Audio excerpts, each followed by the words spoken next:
माझ्या आईवडिलांना बोलून जो सन्मान केला, पहिल्यांदा मी माझ्या सर्व कुटुंबाच्या वतीने मी आभार व्यक्त करतो. MPSCचा प्रवास माझा तसा लहानपणीपासूनच सुरू झाला होता. मला MPSC करायचं असं माझी आई कंटिन्यूली सांगत होती लहानपणीपासूनच. 2012-13 साली माझं 12वीचं शिक्षण पूर्ण झालं. मी 11वी-12वी इथंच बेंड्यामध्येच पूर्ण केलं. त्यानंतर मी 2013 साली बी मेकॅनिकल विद्याप्रतिष्ठानच्या कॉलेज ऑफ इंजिनिअरिंग बारामती येथून बी मेकॅनिकल पूर्ण केलं. 2017-18 पासून मी MPSC करण्याची सुरुवात केली. तर MPSC करण्यासाठी काही फारसं वेगळं काही लागत नाही. बेसिक ग्रॅज्युएशन जर तुमचं असेल तर त्यानंतर तुम्ही MPSCचा स्टडी सुरू करू शकता. आणि MPSCच्या परीक्षाबद्दल सांगायचं झालं तर 2 वेगवेगळ्या परीक्षा MPSC ऑर्गनाईज करते. एक असते राज्यसेवा, ज्यातनं गॅजेटेड पोस्ट मिळतात, आणि दुसरी असती ज्याचं सर्वात जास्त ग्रामीण भागातील लोकांना आकर्षण असतं, ते म्हणजे PSI आणि STI परीक्षा. तर या परीक्षांचा अभ्यास करत असताना यामध्ये 3 मुख्य टप्पे आहेत. एक पूर्व परीक्षा, एक मुख्य परीक्षा आणि त्यानंतर इंटरव्ह्यू असतो. फक्त PSI एक असं पोस्ट आहे जिथे तुम्हाला मैदानी चाचणीमध्ये ग्राउंड सुद्धा असतो. आता यासाठी जो सिलेबस आहे तो काही फारसा वेगळा नाहीये. तुम्ही 6वी ते 10वीचा जो अभ्यासक्रम आहे त्यात जे इतिहास, भूगोल, जिओग्राफी, जे पुस्तकं आहेत, जे इकॉनॉमी आहे, पॉलिटी आहे, अर्थशास्त्र, राज्यशास्त्र, हे जे पुस्तक आहेत हे सगळे सुरुवातीला अभ्यास करतात. बेसिक स्टडी हाच आहे. तर यात काही वेगळा असं काही अभ्यास नाहीये. या पुस्तकांच्या अभ्यासातूनच तुमचा एक बेसिक स्टडी होऊ शकतो.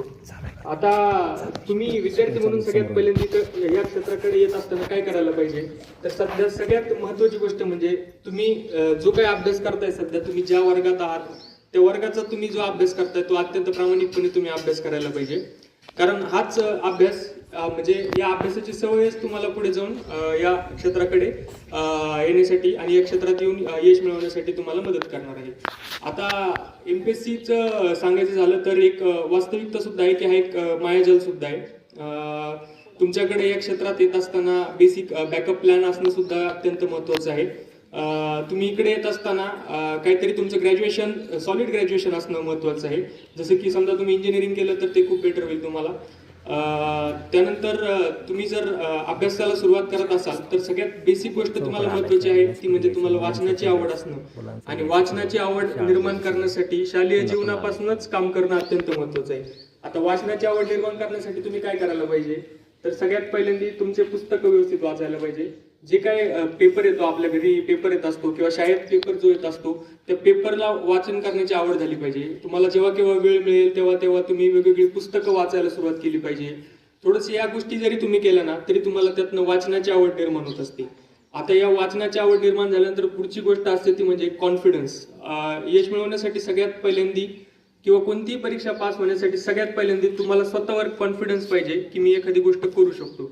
जर तुम्हाला सेल्फ कॉन्फिडन्स असेल तरच तुम्ही गोष्ट साध्य करू शकता.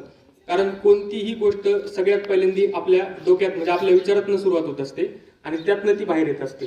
जर तुम्हाला स्वतःवर कॉन्फिडन्स असेल तर तुम्ही नक्कीच इकडे येऊ शकता आणि नक्कीच यश मिळवू शकता. त्यानंतर पुढची गोष्ट म्हणजे मोटिवेशन. आता मोटिवेशन करता काय करावं, तर मोटिवेशन हे सेल्फ मोटिवेशन असावं. सेल्फ मोटिवेशन हे तुम्हाला कितीही अपयश आलं तरी थांबू देत नाही. जर तुम्हाला जे आउटर मोटिवेशन जे घेता ते काही दिवसानंतर शांत होतं. तुम्हाला सेल्फ मोटिवेशन जर असेल तर तुम्ही तुमचं ध्येय प्राप्त करेपर्यंत थांबत नसता. त्यामुळे सेल्फ मोटिवेशन असणं सुद्धा अत्यंत गरजेचं आहे.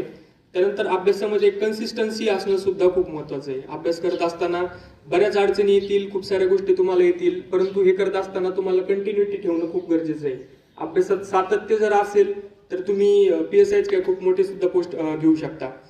आणि हे करत असताना सेल्फ कॉन्फिडन्स सोबतच सेल्फ मोटिवेशन सुद्धा अत्यंत महत्त्वाचं आहे. कन्सिस्टन्सी ही अत्यंत गरजेची आहे. त्यानंतर आता विद्यार्थी म्हणून तुम्ही अजून एक गोष्ट करू शकता ती म्हणजे जे कोणते इव्हेंट्स मिळतील तिथं सगळ्यांसमोर येऊन बोलत जा. सोशली सगळ्यांशी फेस करत जा. म्हणजे यातनं तुम्हाला एक कॉन्फिडन्स येईल. स्वतःला तुम्ही कसं प्रेझेंट करता ह्या गोष्टी सुद्धा तुम्हाला यातनं शिकण्यासाठी मदत होईल. मी सुद्धा शाळेत असाच बसत होतो, असंच शाळेच्या प्रांगणात बसून शिक्षण घेतले आणि त्यातनं अनेक गोष्टी शिकलो ज्या मला आत्ता सुद्धा खूप साऱ्या जीवनात या कामी येत आहेत. आता बरेचदा तुम्हाला या गोष्टी असं वाटेल की खूप बोर आहे, काय चाललंय हे असं, हे सगळ्यांनाच होतं. परंतु जेव्हा जेव्हा तुम्ही पुढे जाताल ना तेव्हा तुम्हाला कळेल की अरे आपले शिक्षक जे सांगत होते ते खरंच चांगलं होतं. आपले शिक्षक जे आपल्याला सांगत होते ते योग्य होतं. त्यानंतर तुम्ही सध्या एकच काम करायचं आहे की फक्त तुमचा जो अभ्यास आहे तो सध्या सगळा एकदम फोकस करून तुम्ही अभ्यास पूर्ण करायचा आहे आणि यातनं तुम्ही नंतर जे काय तुमचं ध्येय आहे ते ध्येय फिक्स करायचे आणि त्या दृष्टीने तुमची वाटचाल सुरू करायची आहे. पुन्हा एकदा मला या कार्यक्रमासाठी बोलवलं आणि माझ्या आईवडिलांचा जो सत्कार केला त्याबद्दल मी सर्वांचे आभार मानतो आणि आपली रजा घेतो. थँक्यू. धन्यवाद सर, तुम्ही आम्हाला खूप मोलाचे व छान